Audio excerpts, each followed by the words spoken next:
Bueno, ¿qué tal? ¿Cómo les va? Eh, a modo de realización de un pequeño teórico es esto. En ocasión de que, bueno, no nos vimos la semana pasada, no nos vamos a ver esta semana, estoy grabando el día viernes 25, y tampoco nos vamos a ver la semana que viene por el feriado puente del, 2 del 2 de mayo, básicamente. Entonces, bueno, hace un montón que va a ser un montón de tiempo y he optado en ese sentido por dar un poco de continuidad pedagógica a la materia a través de un pequeño escrito y también de este video teórico que va a ser las veces de clase. Ya les anticipo que no tengo mucho registro de cuánto puede llegar a durar, porque generalmente no planifico estas cosas de la manera más ordenada posible. Van surgiendo ideas, va surgiendo pensamiento en ese punto. Y en ese sentido me parece que lo más razonable es dejar que la cámara funcione, que el video no se corte hasta cierto punto, para cuando podamos dar por finalizado la cosa. En la clase de hoy vamos a hablar de los cínicos, puntualmente del cínico más famoso de la historia, que se llamaba Diógenes de Sinope, o apodado Diógenes el perro o Diógenes el cínico. Para comenzar a hablar acerca de los cínicos es menester comentar algunas cuestiones más generales con respecto a la filosofía del tiempo en el cual esta corriente emergió. O mejor dicho, más que la filosofía, la situación política y social, el contexto en el cual esta filosofía aparece. No sé si es que recordarán que estuvimos las clases pasadas hablando acerca de la polis, esta polis como una comunidad pequeña, donde todos se conocían, donde se ejercía la ciudadanía de esa manera, a través de la interacción asamblearia, a través de, digamos, la participación en el mercado, que eran poquitos los ciudadanos, etcétera, etcétera, etcétera, que era un lugar que era por lo general cerrado.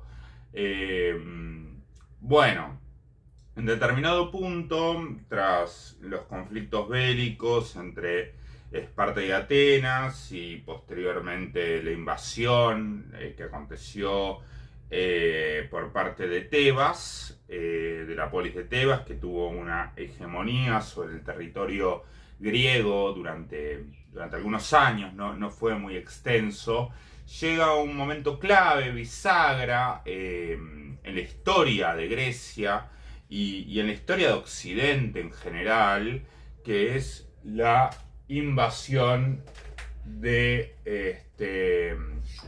Felipe de Macedonia a el mundo griego.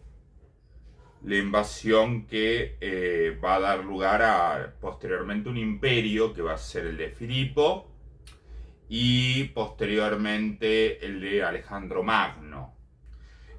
Aquí surge algo que es muy significativo, muy importante y que es menester señalarlo, que es que la organización política de Grecia, tal cual la veníamos comentando hasta aquí, a partir de esa invasión desaparece.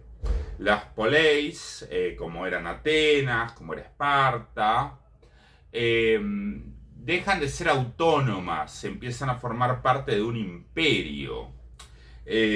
Las fronteras se disuelven y la vida comunitaria que se estaba llevando hasta ese momento deja de ser tal. Entonces, para decirlo rápidamente, pasamos como si dijéramos de vivir en un pequeño pueblo a vivir en una gran urbe. a vivir en una gran ciudad, en una cosmópolis, podríamos decir. Y esto trae aparejado un cambio en la subjetividad de los griegos en general. Si es que antes la polis se presentaba como algo importante, algo significativo, algo que hacía y que daba sentido a la vida, después de las invasiones de Macedonia y la transformación de Grecia en un gran imperio, se pierde eso. Y como la comunidad deja de tener esa primacía, porque ahora estamos envueltos en una organización política mucho más grande, mucho más distante, donde ya nuestras decisiones no importan en el ámbito de la política, porque gobierna o Filipo o posteriormente Alejandro Magno, nos encontramos con una suerte de indiferencia que se va moldeando sobre la subjetividad de los griegos en términos políticos. Y a su vez, como estamos en un lugar mucho más grande, aparecen dos cuestiones que van a resultar esenciales para la comprensión de las filosofías emergentes en este momento. El primero de ellos es la sensación de anonimato. El anonimato empieza a experimentarse porque, bueno, estamos en un lugar mucho más grande, si queremos. Y por otro lado, nos encontramos con otra cuestión que es un segundito, el anonimato y, bueno, el individualismo. Ahí estaba, el anonimato y el individualismo como consecuencia. Ya no me siento identificado con mi propia comunidad, de alguna manera.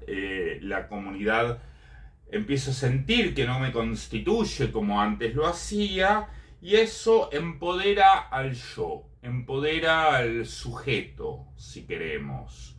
Pero a su vez es un sujeto mucho más solitario. Y es un sujeto que empieza a experimentar algo que es cierta angustia, podríamos decir. Empieza a ser un sujeto perturbado porque no se puede hallar en su contexto, no se puede hallar en la polis. No puede hallar o no puede encontrarse con los otros de la manera en la que lo hacía. Y las filosofías que empiezan a emerger en este tiempo y en este contexto de disolución de la vida en común, de la vida comunitaria, de la polis, empiezan a ser unas filosofías mucho más prácticas, unas filosofías que tratan de dar respuestas hasta cierto punto inmediatas, no muy profundas teóricamente, no estamos hablando de un Platón o de un Aristóteles en ese caso, independientemente que los teóricos de esta época eran teóricos brillantes, no es para bajarles el precio, obviamente, pero tenían un enfoque diferente, y lo que pretendían alcanzar a través de la ejercitación filosófica era un estado de imperturbabilidad, que nuestro ánimo resultara imperturbable frente a las condiciones de vida existentes.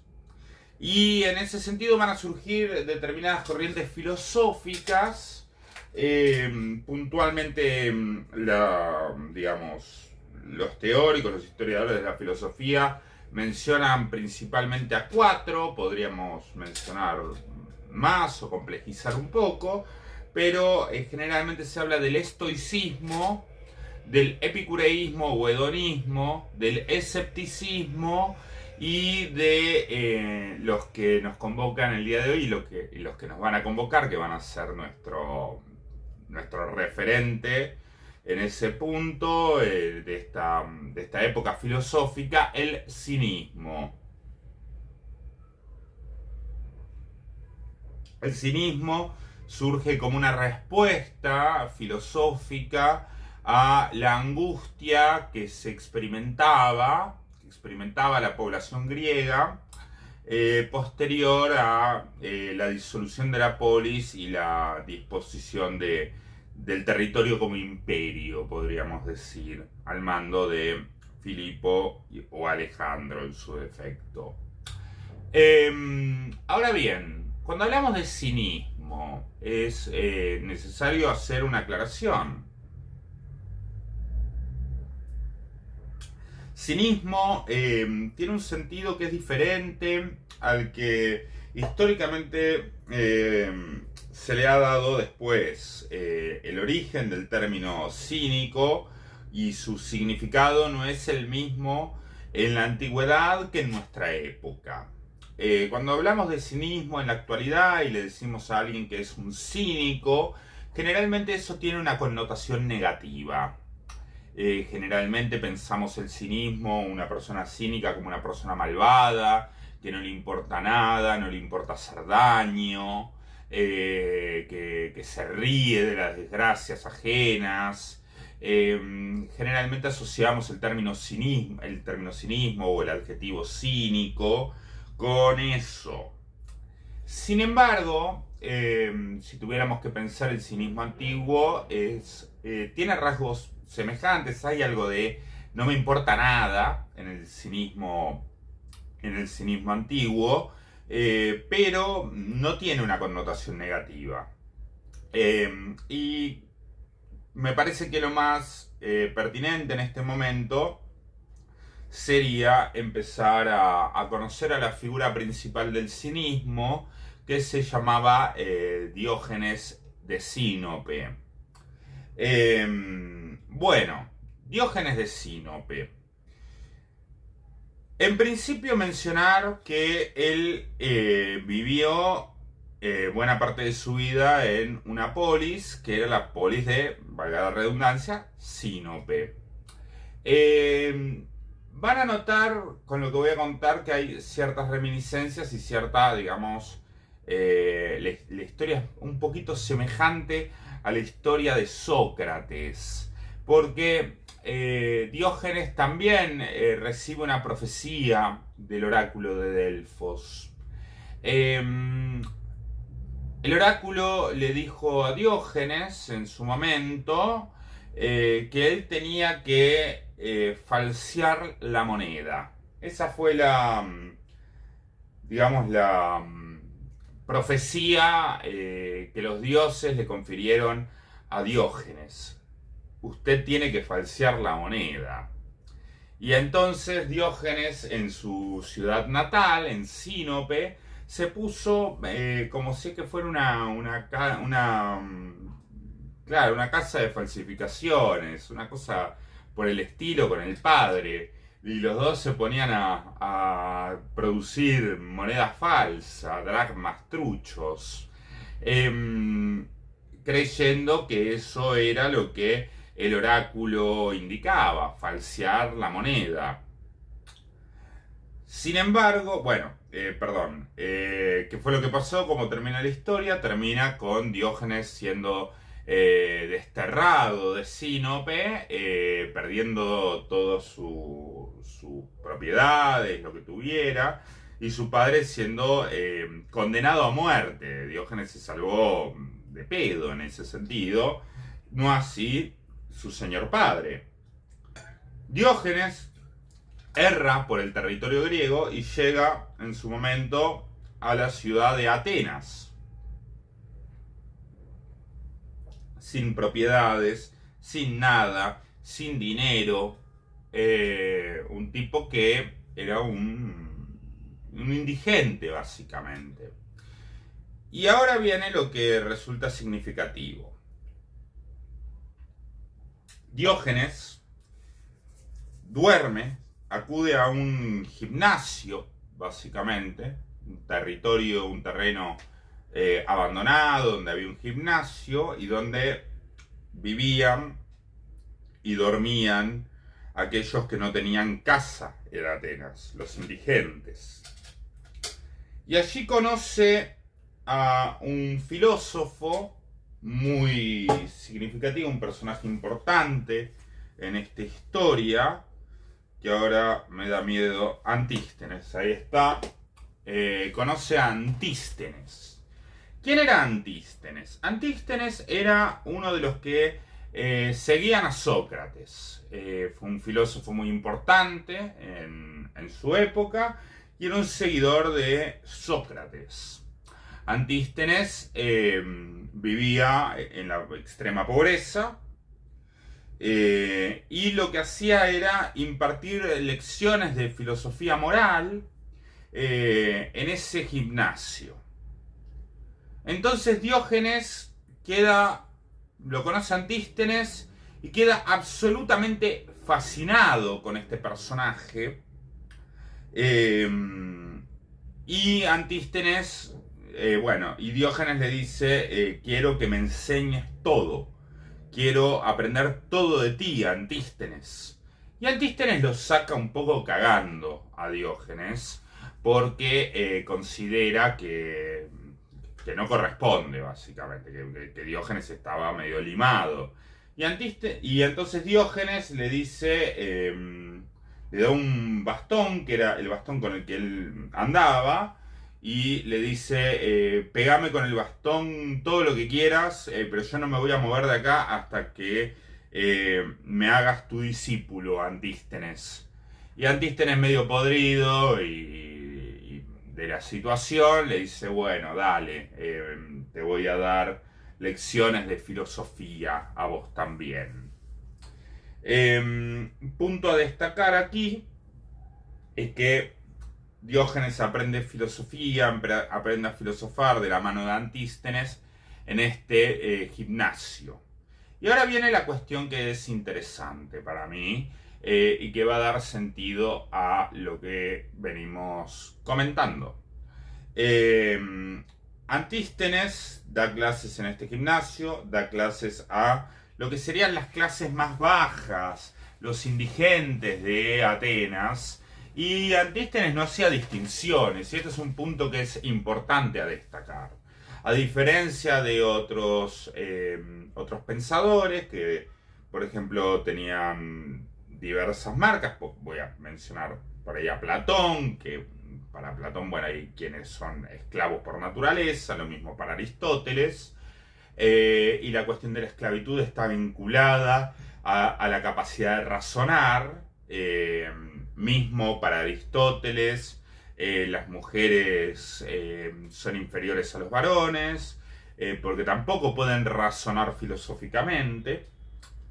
En Platón es un poquito más ambigua la cosa, porque en algunos momentos parece que es igual de machista y en otro parece un poquito más amigue, parece medio aliade, Platón en ese sentido.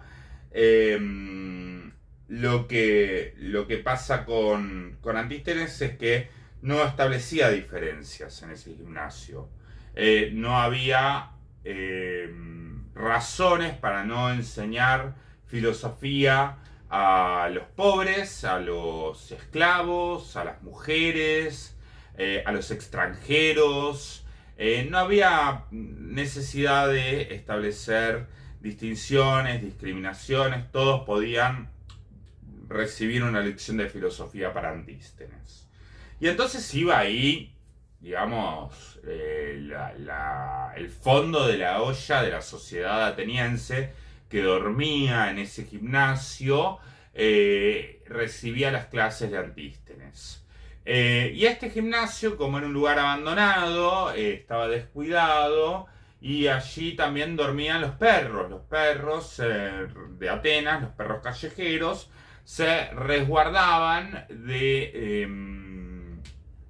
todo, o sea, del frío, por ejemplo, acudiendo a ese gimnasio. Y los indigentes y las indigentes que allí pasaban las noches aprovechaban la presencia de los perros para poder acurrucarse y calentarse con el perrito, básicamente, con los perritos que eran medio como una bolsita de agua caliente, ¿no? Quien ha dormido al lado de un animal sabe de lo que estoy hablando en ese sentido. Son calentitos. Entonces, el ateniense promedio, más clase media, que no estaba en esta condición de pobreza extrema, observaba lo que sucedía en ese gimnasio y un poco se burlaba. Y entonces le decían a los que allí pasaban las noches que eran iguales a los perros, que no sabían distinguir quién era perro y quién no lo era. Eran bastante aporofóbicos los atenienses promedio. Y Diógenes, en ese contexto, se hincha las pelotas y entonces les dice: si es que me van a tratar como perro, nos van a tratar como perro, entonces deberemos comportarnos como perros. Y de ahí viene el término cínico, que significa literalmente cínico en griego, perruno. Los cínicos se portan como los perros. Bueno, es momento de hablar un poco más preciso acerca del pensamiento de Diógenes el Cínico. Así como Sócrates, no así como Sócrates, en realidad sí escribió Diógenes, pero no nos queda registro escrito de él.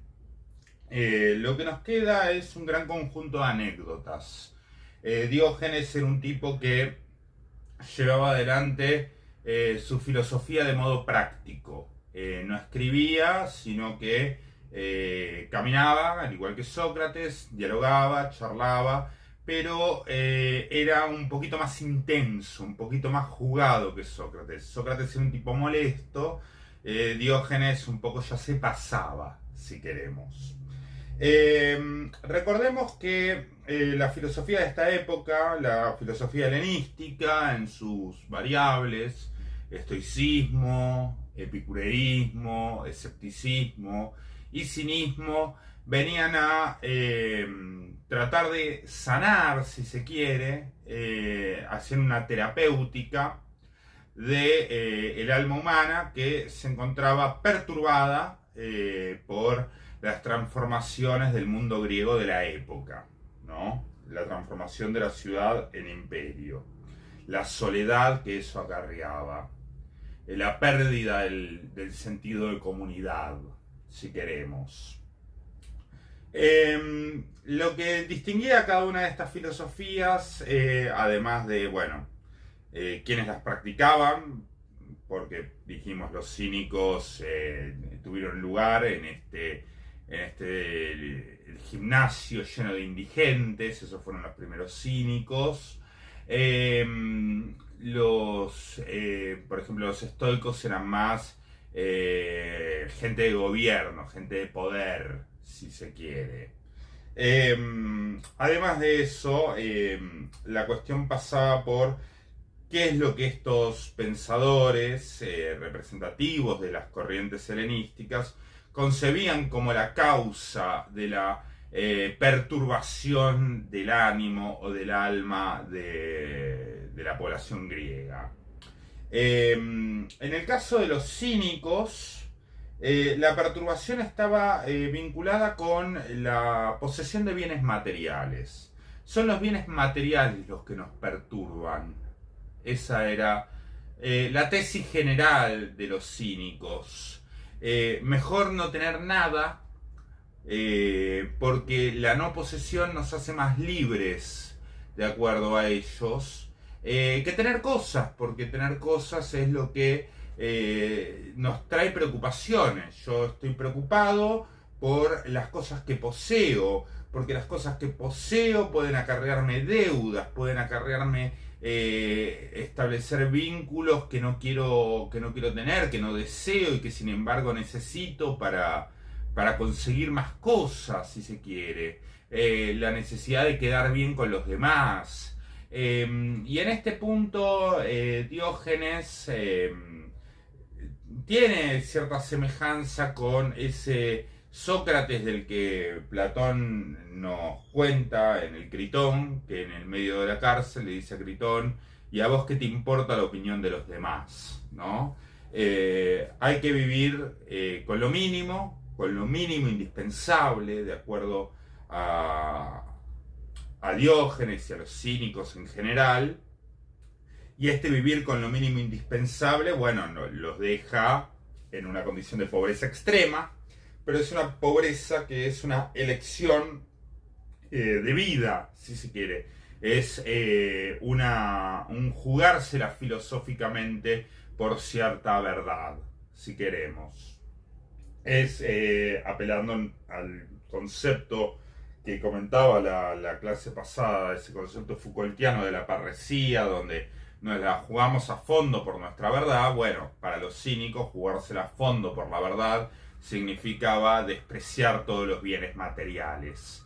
¿Por qué? Porque son estos bienes los que nos perturban, los que obstruyen nuestro pensamiento, nuestra mirada, los que nos hacen ser interesados por cosas vacuas, cosas insípidas, y nos hacen rehuir lo que realmente importa en la vida, si queremos, que son los afectos, los vínculos, la amistad y también, bueno, el pensamiento genuino, si se quiere. Entonces, como les venía diciendo, Diógenes vivía su práctica filosófica, o sea, él no estaba tan interesado por teorizar, sino por practicar cierta filosofía. Lo que se cuenta de él es que durante el invierno andaba descalzo y se abrazaba a las estatuas de mármol en los templos. Y durante el verano estaba desnudo apoyando su espalda en la playa durante todo el día, rostizándose al sol. Y esto lo hacía para atemperar el cuerpo. Era una cuestión que estaba vinculada con ejercitar el cuerpo, acostumbrarlo a lo extremo, acostumbrarlo al dolor, si se quiere, acostumbrarlo a una condición, digamos, poco favorable económicamente, endurecerlo frente a ello. ¿Para qué? Para no sufrir posteriormente. Él se cuenta, lo que voy a comentar a continuación, se encuentra en una obra que se titula Vida y obra de los filósofos ilustres, de Diógenes Laercio, escrita mucho después, varios siglos después. Diógenes Laercio nació en el 180 después de Cristo. Estamos hablando 400 años, 500 años después de la muerte de Diógenes el Cínico. Se llamaban igual, pero no tienen nada que ver. Bueno, lo que hace Diógenes Laercio es recopilar muchas de las anécdotas de Diógenes de Sinope, de Diógenes el Cínico. Y quizás una de las centrales sea que cuando Diógenes, él solamente tenía como una viandita, una alforja, básicamente, que es como un morralcito, andaba con ese morralcito, y en el morral tenía muy pocas cosas. Tenía una cuchara, una tacita de barro y como un cuenco, básicamente, para comer, como si fuera una cazuelita. Y solamente tenía eso, eran sus únicos bienes materiales. En una ocasión vio a un niño en un río tomando agua con las manos, juntando las manos, haciendo un cuenquito con las manos, y tomaba agua de esa manera. Automáticamente Diógenes agarra, mira su taza y dice: esta taza no la necesito, este niño me ha enseñado algo importante. Y entonces revolea la taza y empieza a tomar el agua con las manitos. No necesito de una taza. Esa es la cuestión. Posteriormente, limosneando, estaban sirviendo como un guiso de lentejas, básicamente. Y él fue con su cazuelita y su cuchara y vio que un niño tenía la cazuelita, pero no tenía cuchara, y agarró un pedacito de pan, y con el pedacito de pan levantaba las lentejas y las iba comiendo. Y entonces, al ver esto, agarró su cuchara y la tiró también. y se comportó de forma imitativa con el niño. Se decía de él que se comportaba como un perro, y él mismo lo decía. ¿En qué sentido se comportaba como un perro? Y como un perro callejero. Que los perros, si es que nosotros lo pensamos un poco, hacen un poco lo que quieren, ¿no? Si es que tienen hambre, comen. Si es que tienen ganas de hacer pis, hacen pis. Si tienen ganas de hacer caca, hacen caca. Si tienen ganas de digamos, fornicar, básicamente, fornican en cualquier lado, en una plaza, en donde sea. Si tienen ganas de ladrarle a alguien que les cae mal, le ladran. Si es que les cae muy mal, lo muerden. Y si es que les caen bien, les mueven la cola. Diógenes era exactamente igual. Se cuenta que se masturbaba públicamente. Estaba, no sé, en la plaza y sé que tenía ganas de masturbarse, se masturbaba. Si es que tenía ganas de hacer caca, hacía caca en el medio de la calle. Si tenía ganas de hacer pis, hacía pis también en el medio de la calle. O incluso en alguna reunión donde se burlaban de él, agarraba y orinaba a quienes se burlaban de él. No le importaba nada. Estaba bastante enloquecido, si queremos. Pero tenemos que entender esto no como una suerte de ser punk, básicamente. Si bien era bastante punk Diógenes, no es simplemente eso, no es ser transgresor por el solo hecho de ser transgresor. Lo que a Diógenes le interesaba era problematizar un poco a través de sus actos las creencias de los atenienses.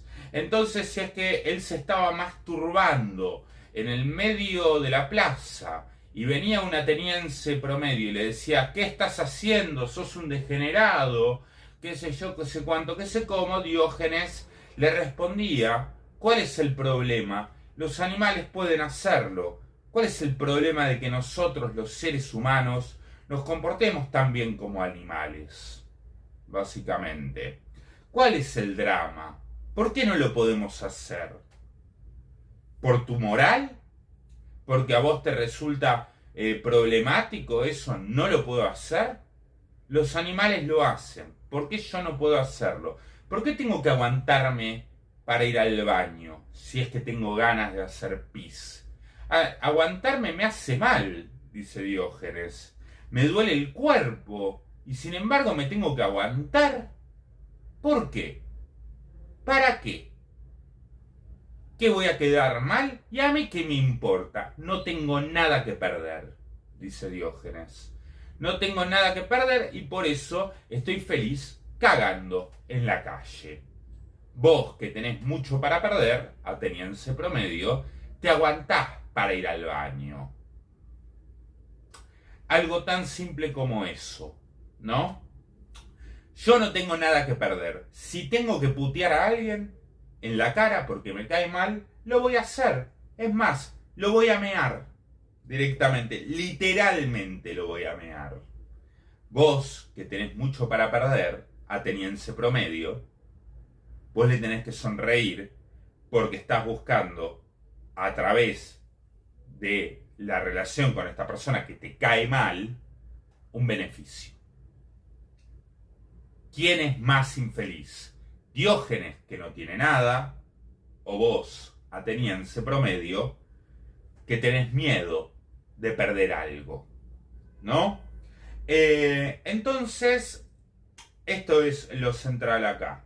Diógenes se comporta de esta manera básicamente porque hace una suerte de filosofía performática, ¿no?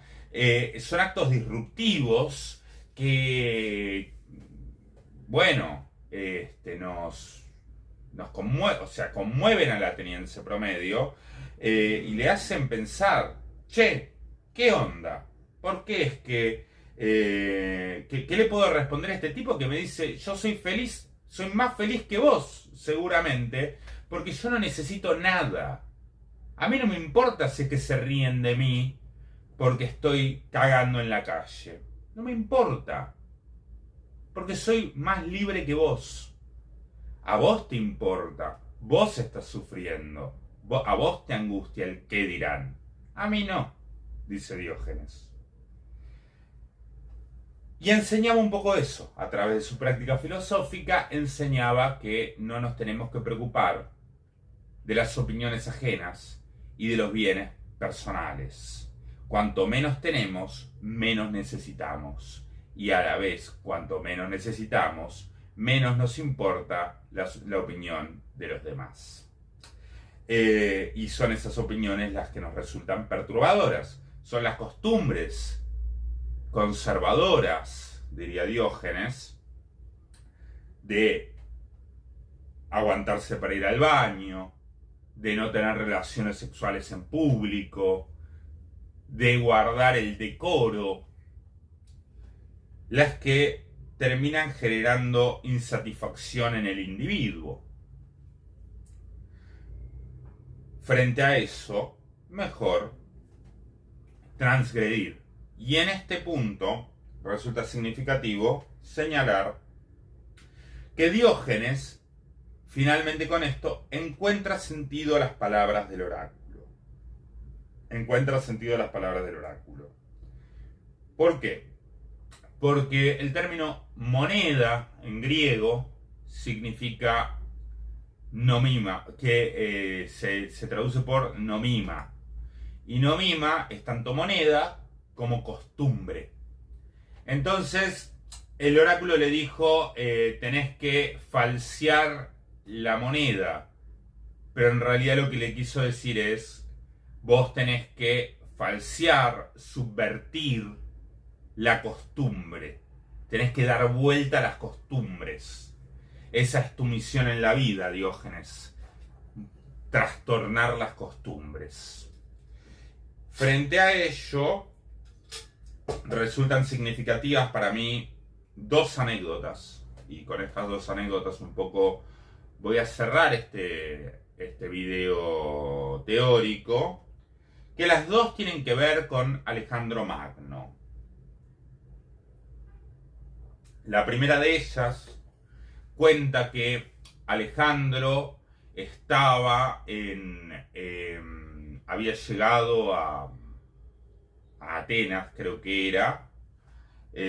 Ahora no recuerdo si es que Diógenes en ese momento estaba en otra ciudad y Alejandro fue a esa otra ciudad, con toda su corte. Estaban todos los filósofos, los ricachones, todos ahí oliéndole el culo a Alejandro Magno, y escucha que en este lugar se encontraba Diógenes, a quien Alejandro no conocía.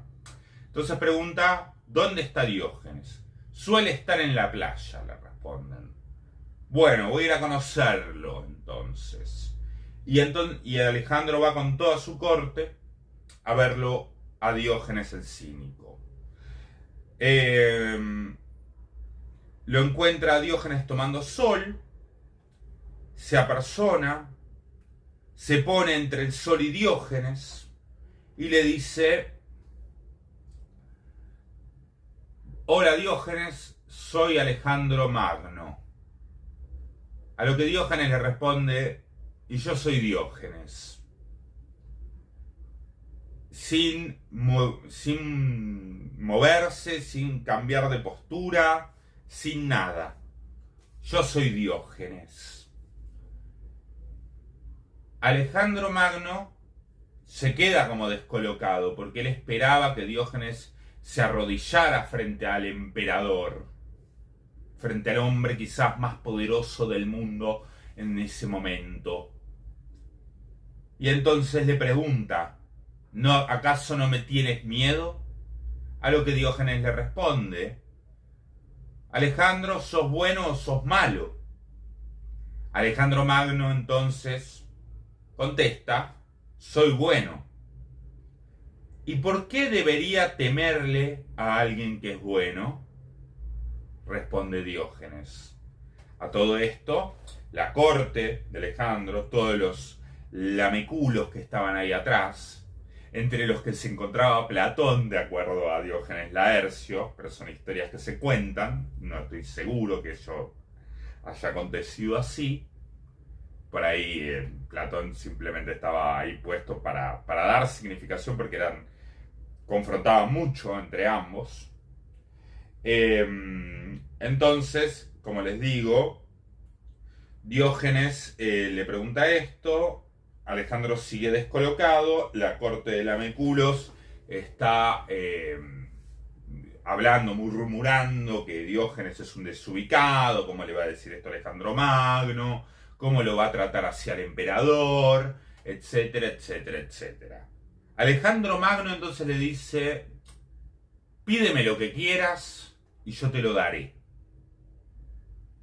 Y esto, pensemos que es el hombre más poderoso del mundo.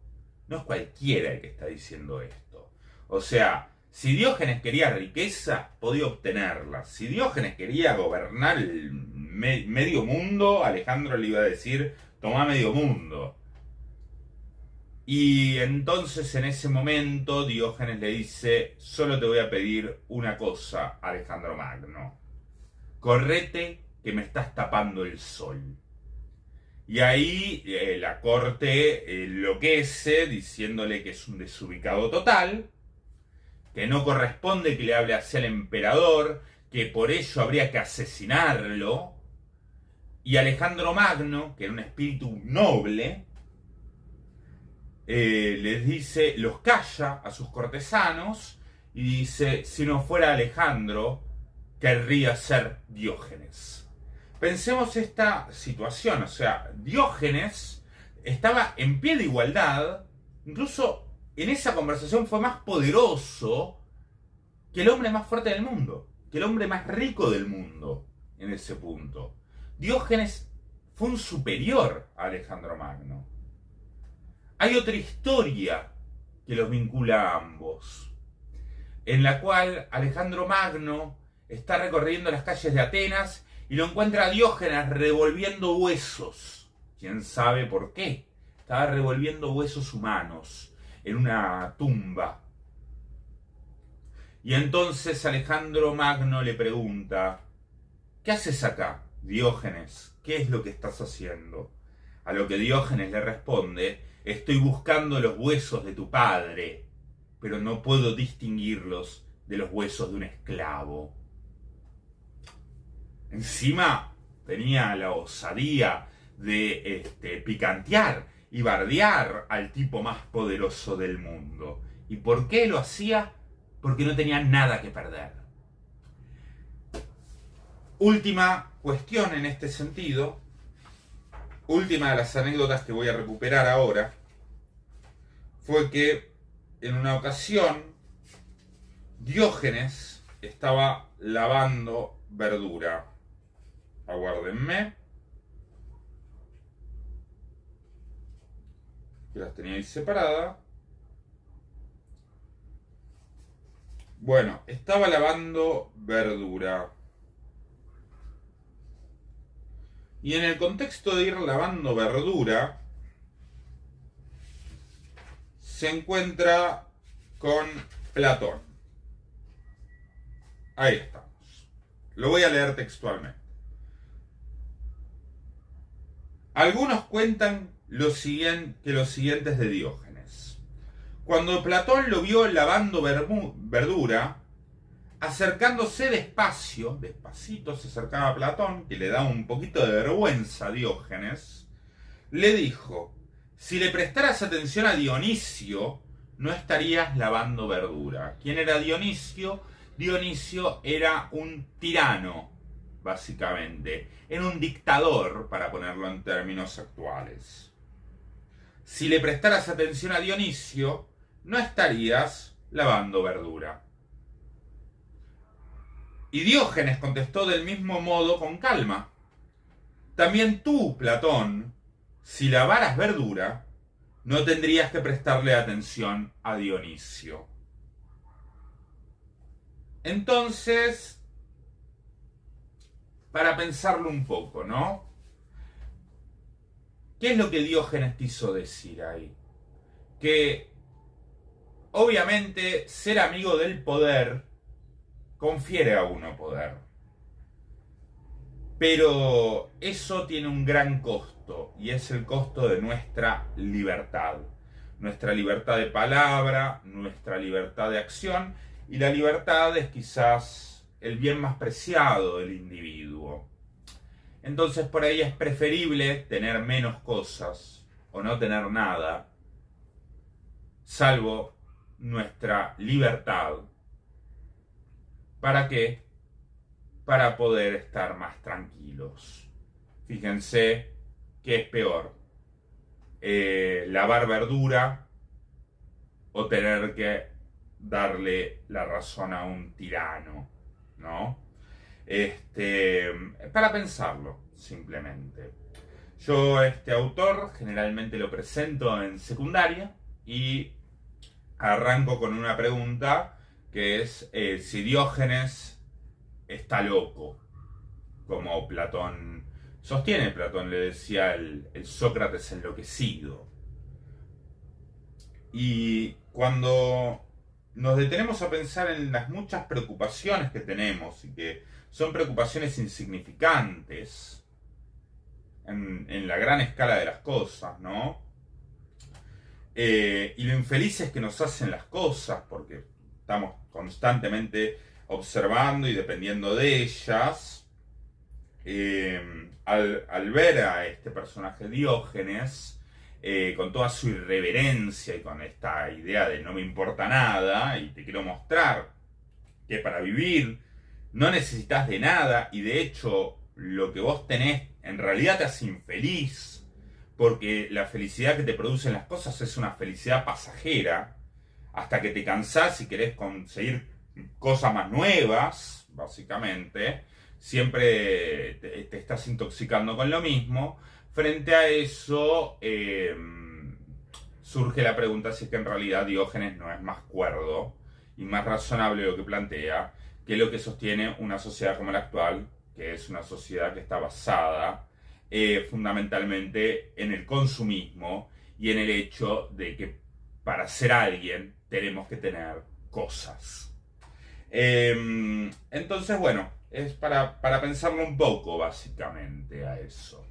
Así que, bueno, con esto quería un poco presentar a este filósofo tan interesante. Les voy a dejar el material de Diógenes Laercio para que lean. Es muy divertido, van a encontrar historias muy locas de Diógenes el cínico. Y con eso nos vamos a ir viendo en nuestro próximo encuentro, no la semana que viene, sino la otra semana. Chau, chau.